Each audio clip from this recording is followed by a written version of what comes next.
Rightio, so first up we've got the Pro Speed Racing silicone inlet. It's just the standard 2.4 inch inlet size. One thing I do want to point out is this is a very good inlet. Nice and sturdy, really good quality finish, but I did find some debris in this vacuum tee here, which I'll put a picture of right now.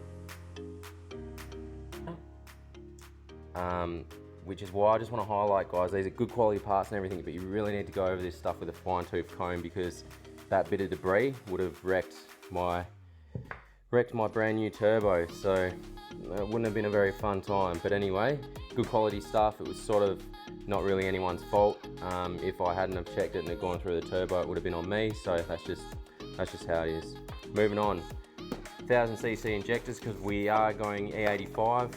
We got these expert ones. I found a tiny bit of information about them online. Guys were saying they had been using them with no issues. So I think they're a Bosch body, whatever that means. I'm not an expert at that sort of stuff, but that's what I need to run E85. So that's what's going in.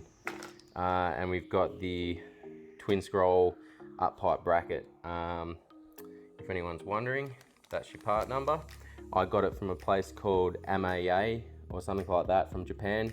It wasn't too badly priced. I think it was about 80 bucks in the end, so can't complain with that.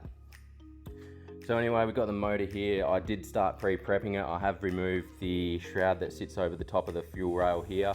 So we are going to be changing these guys out, these injectors, and the most fun job ever, swapping out the OEM intake pipe without removing the manifold. So hopefully, given the fact that I got the motor out of the car, it's going to be a bit easier to do. So let's get cracking.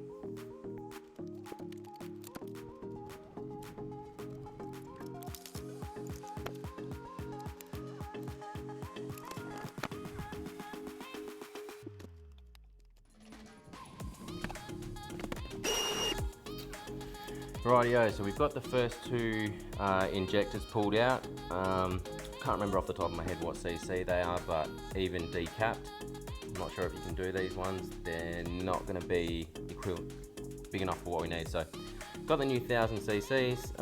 You'll notice the plugs are slightly different. They do come with an adapter, so we'll be using that.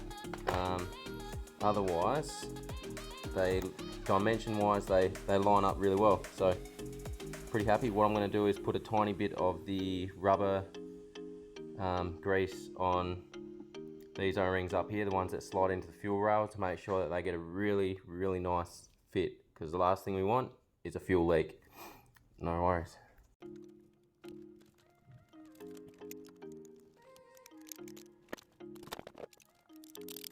Rightio, so I kind of got a bit excited and skipped ahead and got both sides done. The covers are back on. As you can see, injectors are installed. You can't really see that one. So now we move on to this bad boy. So let's get started.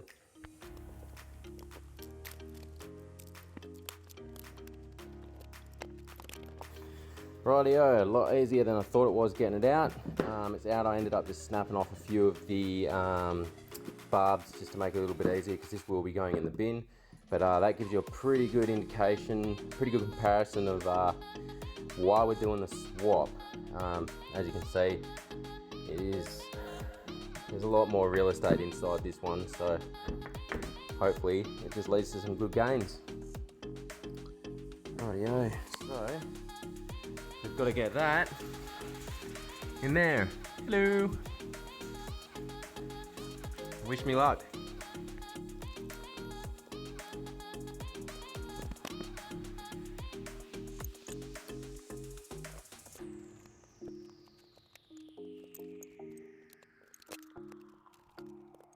It wasn't as difficult as I thought it would be. I'm not surprised, considering the motor's not in the car. So one thing I've got to remember is I've got to put a new blow-off valve return line. I pillaged this one for something, I can't remember what. So before I put the turbo on, I've got to make sure I run that in, because it's really hard to do afterwards, after the fact. So maybe, hopefully someone can remind me if I forget, please. And last but not least, one twinscroll uppipe bracket. So we'll bang that on. That shouldn't take too long. And that'll about wrap up this video. And there we go, it is on. Now, I thought I'd take this moment just to do a quick rundown of where the car's at and how this is gonna work. So, we'll be reusing the 2015 STI top mount intercooler. This whole motor will be coming out. We're sticking with the 444 5-speed, just initially to get the car up and running. I'm trying to keep the changes that I make to this car at a minimum, just that if there's any issues it's easier to track down, hence why this motor's going in as is without opening it up. So motor's coming out. We are also going to be pulling out, the whole dash will be coming out, the whole lot. Dash, center console, front seats, that'll all be getting pulled out because in doing this swap, we're going to be,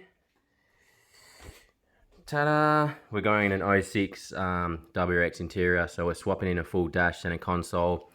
Heater coil will be getting swapped in as well so we can retain the aircon. And along with that, I have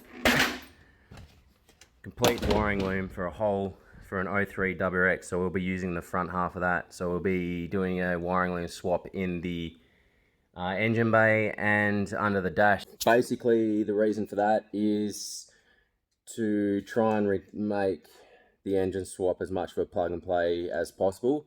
There will be a fair bit of patching, splicing involved for, say, like fuel pumps, window, like all your ancillaries like headlights, your doors, indicators, all that sort of stuff. I'll have to be doing some splicing, but my whole objective with doing a complete wiring loom upgrade is so that I can basically just put the motor in. I haven't changed any of the wiring to do with the motor or anything like that, so that's all plug and play. So I'm just trying to limit any possible issues I can create when I'm doing this swap. So at this stage, that's the end of this video. The turbo is as some of you may have seen, I did originally decide on going a twin scroll exhaust housing for my VF30 that I've currently got in the car. It's sort of escalated a little bit and I've got a new turbo on the way. That was supposed to have been here Friday, I think, but it didn't show up, so we should see it early next week, mid next week. Then we'll do an unboxing. I'll show you what we've got. That means we can basically get everything bolted up to the motors and put that aside, and we can get cracking on stripping this old girl apart. Cheers, guys.